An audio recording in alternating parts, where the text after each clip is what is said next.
अस्सलाम वालेकुम students, welcome back to the learning point students. ये अब एमडी के नज़दीक आता जा रहा है। अब पढ़ने से ज़्यादा एमसीक्यू सॉल्व करने का टाइम है। तो एमसीक्यू सॉल्व करते वक्त बाज़ औक़ात इतनी मुश्किल पेश आती है कि हमें पता ही नहीं चलता कि इसको कैसे करें। उसमें से जब स्टूडेंट्स डॉगर सीरीज़ को इस्तेमाल करते हैं, उनके एमसीक्यूज़ करते हैं, तो उन्हें बड़ी मुश्किल पेश आती है। उन्हें समझ नहीं आता कि क्वेश्चन किस तरीके से करें। तो हम क्या करेंगे, one by one chapter wise इसके डेली मतलब ऑन द बेसिस इसके क्या करेंगे, एमसीक्यू सॉल्व करते जाएंगे और आपको एक्सप्लेनेशन मिलती जाएगी। तो हमारा फर्स्ट क्वेश्चन है वो है the scalar is a physical quantity which is completely specified by. Scalar वो कौन सी क्वांटिटी से एक फिजिकल क्वांटिटी है जिससे हम कम्प्लीटली स्पेसिफाई कर सकते हैं, किस बेसिस पर? Direction only, magnitude only, both magnitude and direction और नन ऑफ दीज। देखिए स्टूडेंट्स, जो स्केलर क्वांटिटी होती है वो सिर्फ और सिर्फ डिफाइन कम्प्लीटली हो सकती है on the basis of its magnitude only. उनमें किसी भी तरीके का कोई डायरेक्शन नहीं होता। तो इस हिसाब से जो इसका करेक्ट ऑप्शन बनेगा वो बनेगा ऑप्शन नंबर बी। स्टूडेंट्स, अब नेक्स्ट क्वेश्चन है vectors are those physical quantities which requires. Vector वो कौन से वो फिजिकल क्वांटिटीज हैं जिससे किस चीज़ की नीड होती है? Magnitude, magnitude and direction, direction और नन ऑफ दीज। स्टूडेंट्स, अब अगर स्केलर की बात हमने की थी तो उसको हम कैसे डिफाइन कर सकते थे? सिर्फ और सिर्फ मैग्नीट्यूड के हिसाब से।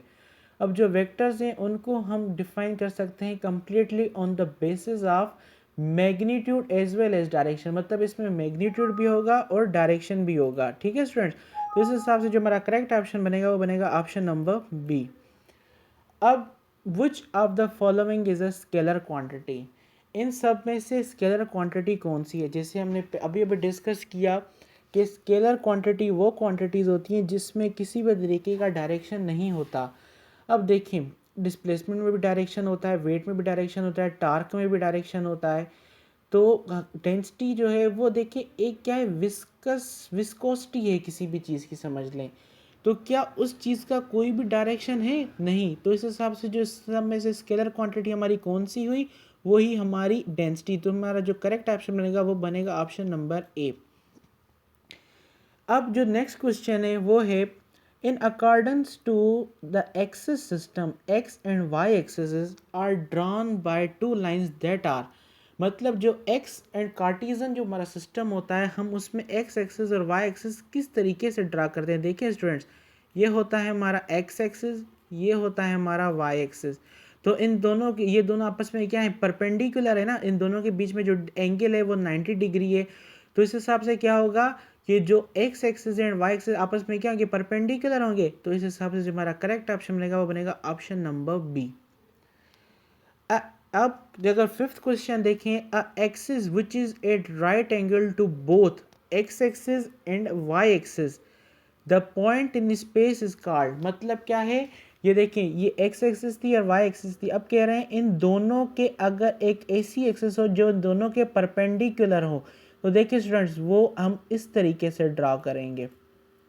तो ये हमारी क्या बन जाएगी, एक जेड एक्सिस। मतलब क्या, ये two dimensional X axis Y axis, और हम यहाँ पर पूछ रहे हैं इन स्पेस, मतलब क्या, थ्री डायमेंशनल। तो थ्री डायमेंशनल में एक एक्सिस ज़्यादा बनती है जिसे हम कहते हैं जेड एक्सिस। तो हमारा जो करेक्ट ऑप्शन बनेगा वो बनेगा ऑप्शन नंबर सी। स्टूडेंट्स, अब जो नेक्स्ट क्वेश्चन है, क्वेश्चन नंबर 6, वो है the two forces of 10 newton and 25 newton are acting simultaneously on an object in the same direction. मतलब क्या है, दो फोर्सेस हैं 15 न्यूटन और 10 न्यूटन, और दोनों क्या है, सेम डायरेक्शन में अप्लाई हो रही है। मतलब क्या, एक ऐसी फोर्स है, मिसाल फॉर एग्जांपल ये इस डायरेक्शन में, दूसरी भी इसी डायरेक्शन में। तो मतलब क्या, दोनों का डायरेक्शन सेम है। और जब भी दो ऐसे पैरेलल फोर्सेस होते हैं तो उन्हें हम क्या करते हैं, सिंपली ऐड करते हैं ना।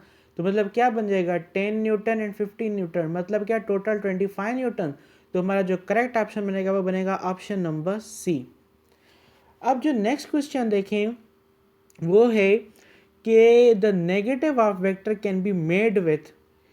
अब जब नेगेटिव हम किसी भी चीज़ वेक्टर का कब बना सकते, अगर आपने हमारी वो लेक्चर सीरीज़ जो प्लेलिस्ट बनी हुई है वेक्टर की उसे फॉलो किया तो हमने वहाँ पर क्लियरली डिफाइन किया था कि किसी भी चीज़ का वेक्टर हम तब बना सकते हैं, या तो उसका डायरेक्शन जो है उसका अपोजिट करें।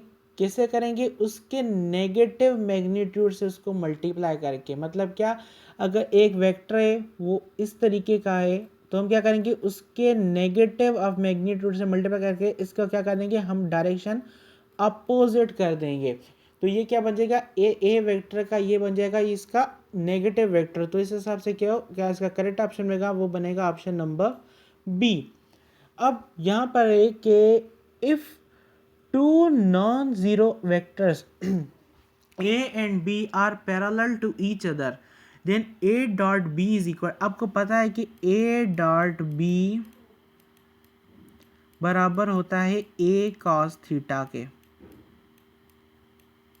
देखें अब क्या कह रहे हैं कि ये दोनों आपस में पैरेलल हैं तो एंगल इनके बीच में क्या हो जाएगी, जीरो। तो cos जीरो किसके बराबर होता है, 1 के।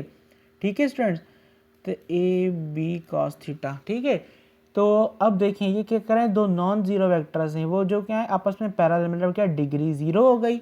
तो इन दोनों का जो मैग्नीट्यूड वो बराबर किसके हो जाएंगे, A dot B, A B cos theta के ना। कॉस थीटा चला गया 1 है, मतलब कुछ भी नहीं तो 1 है। तो इसके हिसाब से जो करेक्ट ऑप्शन बनेगा वो बनेगा ऑप्शन नंबर बी। अब जो नेक्स्ट क्वेश्चन है, क्वेश्चन नंबर 9, वो है when a vector is multiplied by a scalar the product of the new quantity will be. अगर किसी भी क्वांटिटी को अगर हम स्केलर क्वांटिटी से मल्टीप्लाई करें तो उसका रिजल्ट क्या बनेगा। वेक्टर वो क्वांटिटी है जिसका डायरेक्शन भी है, मैग्नीट्यूड भी है। स्केलर वो क्वांटिटी है जिसका जस्ट और जस्ट क्या है, मैग्नीट्यूड है। तो इस हिसाब से अगर हम वेक्टर को स्केलर से मल्टीप्लाई करेंगे भी तो उस जो वेक्टर क्वांटिटी को हमने मल्टीप्लाई किया है उसके डायरेक्शन पर कोई भी फर्क नहीं पड़ेगा, उसका डायरेक्शन सेम रहेगा, मगर वो क्या बन जाएगी, एक न्यू क्वांटिटी बन जाएगी। तो इस हिसाब से a new vector quantity and having the same direction. तो इस हिसाब से जो हमारा करेक्ट ऑप्शन बनेगा वो बनेगा ऑप्शन नंबर डी। अब जो क्वेश्चन नंबर 10 है, the vector product of two vectors is zero. दो वेक्टर प्रोडक्ट है, मतलब क्या, क्रॉस प्रोडक्ट है। दो वेक्टर्स का जीरो कब होता है, जब दो वेक्टर्स आपस में क्या होते हैं, पैरेलल होते हैं। तो इस हिसाब से इसका करेक्ट ऑप्शन बनेगा वो बनेगा ऑप्शन नंबर ए। अब पूछ रहे हैं कि if A dot B is equal to zero, मतलब क्या, डॉट प्रोडक्ट जीरो है और क्रॉस प्रोडक्ट भी जीरो है। ये कब होगा, जब ये दोनों आपस में परपेंडिकुलर होंगे। दोनों परपेंडिकुलर होंगे तो इसका क्रॉस प्रोडक्ट जीरो कभी भी नहीं आएगा, वो 1 आएगा। अगर ये दोनों आपस में एंटी पैरेलल हो, मतलब क्या, आपस में दोनों की क्या हो, एंगल 180 डिग्री हो, तो ये तब भी क्या करेंगे, ये नेगेटिव वेक्टर आएगा, जीरो वेक्टर नहीं आएगा। ये जब दो वेक्टर आपस में क्या पैरेलल होंगे तो डॉट प्रोडक्ट क्या होगा, इसका 1 आएगा, इसका क्रॉस प्रोडक्ट जीरो, मतलब एक चीज़ 1 आएगी। तो ये तभी आ सकता है जब या तो एक वेक्टर नल वेक्टर हो, तब ही ये कंडीशन हमारी बन सकती है। तो इसलिए हमारा जो करेक्ट ऑप्शन बनेगा वो बनेगा option number D. X and Y components हम कैसे डिफाइन करते हैं, A X is equal to A cos theta, A Y is equal to A Y sine theta. ठीक है, ये भी क्वेश्चन हमारा हो गया। अब देखिए स्टूडेंट्स, यहाँ पर लिखा हुआ है कि a position vector is a vector which describes the. Position vector वो वेक्टर होता है वो जो किसी भी चीज़ की क्या करता है, पोजीशन को शो करता है। देखिए यहाँ पर एक कार्टेशियन सिस्टम मैंने बनाया है। यहाँ पर जब पर दो लाइनें इंटरसेक्ट करती हैं आपस में, उन्हें हम कहते हैं ओरिजिन। अब यहाँ से अगर हम लाइन निकालेंगे यहाँ पर, तो यहाँ पर जो वेक्टर होगा वो with respect to X axis, with respect to Y axis किसी पोजीशन पर है ना। तो ये पोजीशन वेक्टर क्या करता है, with respect to the origin किसी भी वेक्टर की पोजीशन को शो करता है। तो मतलब क्या, इसका जो करेक्ट ऑप्शन बनेगा वो बनेगा ऑप्शन नंबर ए। अब यहाँ पर एक के द टू वेक्टर्स, दो वेक्टर्स हैं। यहाँ पर एक वेक्टर है ए बी, दूसरा है बी सी। ठीक है, अब मैग्नीट्यूड जो उसका रिजल्टेंट है उसका मैग्नीट्यूड है 13, और जो दूसरा वेक्टर है उसका मैग्नीट्यूड, उसका जो वैल्यू है वो है ऑलमोस्ट अराउंड 12। तो हम क्या करेंगे, इन दोनों का निकालेंगे। मतलब देखिए यहाँ पर क्या करेंगे, हम पैथागोरस फार्मूला यूज़ करेंगे कि यहाँ पर हमें हाइपरटूनियस का मैग्नीट्यूड मिला हुआ है, यहाँ पर हमें बेस का वैल्यू मिला हुआ है। हमें क्या करना है, परपेंडिकुलर का वैल्यू फाइंड करना है। तो हम क्या करेंगे, हाइपोटूनियस स्क्वायर से बेस स्क्वायर को क्या करेंगे, माइनस करेंगे, तो ये आएगा almost 169 minus 144 is equal to under root, क्योंकि हमने अंडर रूट बेस स्क्वायर, दोनों साइड स्क्वायर्स होते हैं ना, तो बेस स्क्वायर, बेस क्या है, ये भी इसके साथ अंडर रूट 2 के साथ चला गया। जब हम इसको सॉल्व करेंगे ये हो जाएगा base is equal to under root 25। अगर हम 25 को सॉल्व करेंगे अंडर रूट से क्या बन जाएगा, 5 बन जाएगा ना, तो इसका जो करेक्ट ऑप्शन बनेगा वो बनेगा 5। देखें यहाँ पर 5 है, this is our correct option. अब जो नेक्स्ट क्वेश्चन है वो है the position vector in 2 dimensions is represented as. Position vector क्या होता है, जो मैंने आपको पहले बताया, जो वेक्टर की पोजीशन शो करे। पोजीशन किस तरीके से शो कर सकते हैं, इस तरीके से भी कर सकते हैं, इस तरीके से भी कर सकते हैं। तो इस हिसाब से जो मेरा करेक्ट ऑप्शन बनेगा वो बनेगा option number D. The magnitude जो है हमारे स्केलर प्रोडक्ट का वो क्या होता है, देखिए मैंने पीछे जैसे लिखा था कि A dot B is equal to A B cos theta. यहाँ पर जब एंगल 0 थे तब हमने ऊपर वाले में 1 नहीं दिया था ना, लेकिन होता तो ये completely A B cos theta है। तो इस हिसाब से जो हमारा करेक्ट ऑप्शन बनेगा वो बनेगा ए बी कॉस थीटा। अब यहाँ पर पूछ रहे हैं कि किन दो वेक्टर्स को मिलाकर रेक्टेंगुलर कंपोनेंट सिस्टम में रखें, मतलब क्या, राइट एंगल ट्रायंगल सिस्टम में रखें तो हमें 10 न्यूटन मिलेगा। आप सब इन सबको सॉल्व कर लें, मगर जब हम 6 न्यूटन या 8 न्यूटन को रखेंगे तब आपको मिलेगा ऑलमोस्ट, आपको मिल जाएगा 100 का आप 100 रूट ले लेंगे तो आपको बनेगा 10 न्यूटन। तो इसका करेक्ट ऑप्शन बनेगा वो बनेगा 10। When the scalar product of two vectors are parallel to each other, then A dot B। जब स्केलर प्रोडक्ट है, दो वेक्टर्स हैं जो आपस में पैरेलल हैं, तो उसका जो डॉट प्रोडक्ट मिलता है हमेशा मैक्सिमम वैल्यू मिलता है। क्यों? क्योंकि इन दोनों में एंगल क्या है, 0 है। जैसे मैंने आपको अगेन वही जो क्वेश्चन समझाया था, A dot B is equal to A B cos theta, हमें यहाँ पर ए बी का मैक्सिमम मिला था ना, क्योंकि यहाँ पर कुछ भी नहीं 1 है। अगर यहाँ पर होता कोई 60 डिग्री तो इसका जो कट हो जाता, आधा हो जाता बेचारा। अब कह रहे हैं कि the position vector of point in X Z plane, मतलब एक वेक्टर है जो क्या है, एक्स जेड प्लेन में है, तो उसका पोजीशन क्या होगी, उसकी देखें एक्स, जो एक्स में एक्स प्लेन में चीज़ होती है उसको हम शो करते हैं आई से, जो वाई में होती है उसको हम करते हैं जे से, जो जेड में होती है उसको हम करते हैं के से।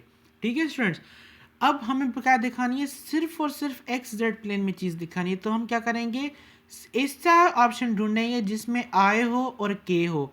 तो हम क्लियर कट देख रहे हैं ऑप्शन नंबर डी में हमारा काम की चीज़ तो मिल गई, तो ये हमारा correct option. In right hand rule the direction of the product will be, मतलब आपने ये राइट हैंड रूल देखा होगा, आपने यूज़ भी किया होगा, तो क्या होता है इसमें जो डायरेक्शन होता है प्रोडक्ट का वो होता है अलोंग द थंब इरेक्ट, मतलब क्या है, जिस तरीके में आपका थंब बनता है वो आपका डायरेक्शन होता है। The rectangular components of a vector have a angle between दो, जब दो रेक्टेंगुलर कंपोनेंट्स होते हैं, मतलब ये एक्स एक्सिस हो गया, ये वाई एक्सिस हो गया, इन दोनों के बीच में जो एंगल होती है वो कितनी होती है, 90 डिग्री, मीन्स π/2। तो इसका करेक्ट ऑप्शन बनेगा option number B. The cross product of two vectors J cross K given by, मतलब क्या, जब दो वेक्टर्स हैं जिनका हम क्रॉस प्रोडक्ट करवा रहे हैं तो उसका जो प्रोडक्ट बनेगा वो बनेगा आई। तो इस हिसाब से जो इसका करेक्ट ऑप्शन है वो बनेगा ए, ये फैक्ट बेस्ड क्वेश्चन है। The dot product of two vectors is negative when they are parallel vectors और they are perpendicular vectors, they are anti parallel vectors और none of the above is correct. जब dot product तब negative होता है जब ये दो vectors आपस में क्या हो, एंटी पैरेलल हो, मतलब इन दोनों के बीच में जो एंगल हो वो 180 डिग्री हो। अगर जीरो पैरेलल होंगे तो 0 डिग्री होगी, तब तो मैक्सिमम होगा। परपेंडिकुलर मतलब 90 डिग्री होगी, तो उस वक्त जो इनका डॉट प्रोडक्ट होगा वो 0 होगा। मगर जब दो अणु आपस में 180 डिग्री व एंटी पैरेलल पर होंगे तब इनकी जो एंगल की डॉट प्रोडक्ट आएगी वो होगी नेगेटिव। तो इस हिसाब से जो इसका करेक्ट ऑप्शन बनेगा वो बनेगा option number C. The self product of two vectors in cross product is 0, जब भी दो वेक्टर्स हों वो आपको सेम वेक्टर हों और उनकी हम क्रॉस प्रोडक्ट करवाएं तो उनका जो ऑप्शन जो आंसर आता है वो हमेशा क्या आता है, 0। फॉर एग्जांपल हम करवा दें आई क्रॉस आई, तो इनका जो ऑप्शन बनेगा वो बनेगा 0। जे क्रॉस जे करवाएं आएगा 0। अगर यहाँ पर ही हम ए डॉट वो दूसरी चीज़ करवाते थे कि आई क्रॉस जे तो आ जाता के। तो इस हिसाब से तो हमारा जो करेक्ट ऑप्शन बनेगा वो बनेगा यहाँ पर option number A. Can the magnitude of a vector have a negative value? क्या किसी भी चीज़ का जो वेक्टर है उसके मैग्नीट्यूड 0 हो सकता है? कभी नहीं। क्यों? क्योंकि मैग्नीट्यूड तो होता ही सिर्फ क्या है, नंबर प्लस यूनिट। तो क्या कभी आपने सुना है कि हम किसी के पास सामान लेने गए, हम किसको कहें कि ये दुकान वाले भाई हमें ना 1 किलो आटा कम देना, मतलब क्या कमी में देना, माइनस में देना? तो ऐसा हमने कभी कहा है? हम कभी कहते हैं कि हमें अम्मी अबू हमें तो माइनस में 10 रुपये चाहिए? तो क्या कभी भी जो मैग्नीट्यूड होता है वो नेगेटिव वैल्यू में नहीं होता, वो पॉजिटिव वैल्यू में था। हाँ, अलबत्ता direction can be negative, direction किसी भी चीज़ का नेगेटिव हो सकता है। अब कह रहे हैं कि the two vectors are acting together on an object, the magnitude of their resultant is of minimum value when the angle between the forces is. अब मतलब क्या, अगर किसी भी चीज़ पर दो फोर्सेस एक्ट कर रहे हैं और वो क्या है आपस में मिनिमम है। फॉर एग्जांपल देखें, अगर ए दो फोर्सेस किसी भी चीज़ पर एक्ट करें, ये एक फोर्स हो गई। अब हमें दूसरी फोर्स इस तरीके से लगानी है कि जो ऑब्जेक्ट है उस पर मिनिमम फोर्स हो। मिनिमम फोर्स कैसे लगेगी? जब हम इसी की ही अपोजिट एंटी पैरेलल फोर्स लगाएंगे। तो क्या हो जाएगा कि इस हिसाब से होगा कि एक चीज़ अगर लेफ्ट साइड से कोई धक्का मार रहा है 10 न्यूटन का, राइट साइड से कोई धक्का मार रहा है लेफ्ट साइड 10 न्यूटन से, तो ऑब्जेक्ट पर तो मिनिमम फोर्स हो गया क्योंकि ऑब्जेक्ट ने तो मूव ही ना किया। मतलब जो लेफ्ट साइड से फोर्स आया, राइट साइड से फोर्स आया, वो तो सारे आपस में कैंसिल आउट हो गए। तो इस हिसाब से जिस चीज़ का करेक्ट ऑप्शन बनेगा वो बनेगा option number D. Negative of a matter can be made by taking the absolute value, reverse से making the direction reverse of its axis, reversing the direction or none of these। हम अगर जब भी negative है किसी vector का बनाना है तो हम क्या करते हैं, सिंपली उसका क्या करते हैं, डायरेक्शन को अपोजिट कर देते हैं। तो इस हिसाब से इसका करेक्ट ऑप्शन बनेगा option number C. When a vector is multiplied by a scalar of a positive value, the product of the quantity will be। जब हम किसी भी वेक्टर को मल्टीप्लाई करेंगे स्केलर की पॉजिटिव वैल्यू से तो क्या होगा, वो बनेगा उस चीज़ का मल्टीपल। मल्टीपल किस चीज़ बनेगा? वेक्टर क्वांटिटी का बनेगा, मगर क्या सेम डायरेक्शन। क्यों? क्योंकि जो स्केलर था वो पॉजिटिव वैल्यू का था, मतलब क्या मैग्नीट्यूड बढ़ेगा। और मैग्नीट्यूड किस चीज़ का बढ़ेगा? वेक्टर की क्वांटिटी जो मल्टीप्लाई की थी। तो इस हिसाब से जो उसका बनेगा वो बनेगा multiple of a vector quantity. अब देखें, नल वेक्टर वो वेक्टर होता है जिसका कोई डायरेक्शन नहीं होता। ठीक है स्टूडेंट्स, मतलब कोई स्पेसिफिक डायरेक्शन नहीं है। आप कह सकते हैं मतलब आर्बिटरी डायरेक्शन है, किसी भी चीज़ पर उसका स्पेसिफिक डायरेक्शन नहीं। जैसे हम दूसरे वेक्टर का कहते हैं ईस्ट डायरेक्शन, वेस्ट डायरेक्शन, इसका कोई डायरेक्शन नहीं होगा। इस हिसाब से जो इसका करेक्ट ऑप्शन बनेगा वो बनेगा ऑप्शन नंबर बी। अब यहाँ पर है दो वेक्टर्स हैं, ए वेक्टर है A I plus A two J, and दूसरा A I plus B two J. और ये दोनों क्या है, आपस में नॉन पैरेलल वेक्टर्स हैं। तो इन दोनों का आपस में क्या डायरेक्शन कौन सा होगा? जब हम इन दोनों की क्रॉस प्रोडक्ट करवाएंगे। जब भी देखें ऊपर हम इसी चीज़ को डिस्कस कर आए थे कि अगर हम कराएं आई क्रॉस जे, एक मिनट, अब देखें आई क्रॉस जे, यहाँ पर यही है कि एक वेक्टर है उसमें आई है, बी वेक्टर उसमें भी आई है, ए वेक्टर उसमें जे है, बी है उसमें भी वेक्टर जे है। तो ये आई के साथ ए मतलब ए वाले जो सारे वेक्टर्स हैं वो बी वाले वेक्टर के साथ क्या करेंगे, क्रॉस प्रोडक्ट में जाएंगे। मतलब इसमें क्या एक्स के भी कंपोनेंट है, वाई के भी कंपोनेंट है, एक्स के भी कंपोनेंट है, वाई के भी कंपोनेंट है। एक्स कंपोनेंट क्या होता है आई, वाई कंपोनेंट क्या होता है जे। और उस दोनों के जो आपस में आई क्रॉस जे करते तो क्या बनता है, के बनता है ना। के क्या होता है, जेड एक्सिस। तो हमारा करेक्ट ऑप्शन बनेगा जेड एक्सिस। देखिए स्टूडेंट कितनी आसानी से क्वेश्चन सॉल्व हो गया। अब दूसरा है which one of the following is the only vector quantity. इन सब में से सिर्फ और सिर्फ वेक्टर क्वांटिटी कौन सी है? टेम्परेचर, हम कभी कहते हैं कि थर्मामीटर में कि 97 फ़ारेनहाइट डाउनवर्ड डायरेक्शन, कभी नहीं। पावर क्या है, वाट है। वाट क्या है, मतलब किसी भी चीज़ की पावर, मतलब क्या 40 वाट 30 वाट। कभी हम कहते हैं कि बिजली के इस बल्ब में 30 वाट इस डायरेक्शन में, कभी नहीं। एनर्जी जूल्स में, कभी नहीं। मोमेंटम, मोमेंटम क्या है, कभी पर्टिकुलर मतलब क्वांटिटी ऑफ मोशन, कितना मोशन है बॉडी में, ठीक है, वो है मोमेंटम। हमारा क्या है, वेक्टर क्वांटिटी। ठीक है स्टूडेंट। अब हम नेक्स्ट क्वेश्चन देखेंगे, वो है विच of the following list of vector vector quantity, इनमें से जो वेक्टर क्वांटिटी की लिस्ट कौन सी है, वो है हमारी डील की list. The angle between rectangular components, वही चीज़ जो हम पहले डिस्कस किया, दो रेक्टेंगुलर कंपोनेंट्स के बीच में जो एंगल होती है वो 90 डिग्री होती है। उस हिसाब से अगर एक फोर्स है वो 10 न्यूटन है और एक्ट कर रहा है वाई एक्सिस पर, तो उसका कोई कंपोनेंट एक्स एक्सिस पर कितना लग रहा होगा। उसका कंपोनेंट अगर किसी भी वाई एक्सिस पर 10 न्यूटन लग रहा है तो उसका कोई एक्स कंपोनेंट पर तो कोई फोर्स ही नहीं लग रहा, तो इस हिसाब से इसका बन जाएगा ऑप्शन नंबर डी 0 न्यूटन। ये वही क्वेश्चन है कि दो चीज़ें आपस में साइमल्टेनियसली एक्ट कर रही हैं तो इनका क्या होगा 25 newton. If the dot product of two non zero vector vanishes, मतलब क्या है, अगर दो चीज़ों का हम डॉट प्रोडक्ट करवा रहे हैं और दो उनकी चीज़ का जो प्रोडक्ट बन रहा है वो गायब हो जा रहा है, मतलब क्या ज़ीरो, तो इस हिसाब से उसका जो उनके बीच में एंगल होगी वो क्या होगी, परपेंडिकुलर होगी। If two non zero vector A and B are parallel to each other then A dot B is equal to A B, वही जो हम पहले साल कर आए हैं। ए डॉट बी वेक्टर की नेगेटिव कब होगा, जब ये दोनों आपस में एंटी पैरेलल होंगे। The vector product of two non zero vectors is zero, ठीक, दो क्या होगा वेक्टर प्रोडक्ट जब वो क्या होंगे आपस में पैरेलल होंगे, मतलब क्या आई मतलब आई क्रॉस आई सेम वैल्यू सेम जगह पर सेम प्लेन पर एक्ट कर रहे हैं तो उनका क्या बन जाएगा zero. A cross B act along positive Z axis then the vector A B must line, मतलब क्या, अगर इन चीज़ की हमने क्रॉस प्रोडक्ट करवाई है और वो उनका जो प्रोडक्ट है वो जेड एक्सिस पर आ रहा है तो उनको जाहिर सी बात है उनको कौन कौन से प्लेन पर होना होगा, एक्स वाई प्लेन पर ना, आई और जे पर। इन सब में से जो वेक्टर क्वांटिटी कौन सी है, हमारी एंगुलर मोमेंटम। ये फैक्ट चीज़ें हैं, फैक्ट बस ये आपको वक्त से वक्त आपको याद होती जाएंगी। Which one of the following is a scalar quantity, इन सब में से स्केलर क्वांटिटी कौन सी है, वो है हमारी इलेक्ट्रोस्टैटिक पोटेंशियल। अब देखें ये क्वेश्चन, ये चीज़ मज़े की है। अब ये कह रहे हैं कि अ boat which has a speed of 5 kilometre in still water crosses a river in of width 1 kilometer along the shortest path in 15 minutes. The velocity of the river.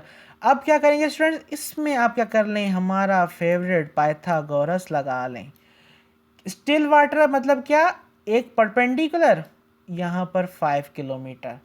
अब कह रहे हैं कि ये क्रॉस किस हिसाब से कर रहा है, 1 किलोमीटर एंड 15 मिनट्स।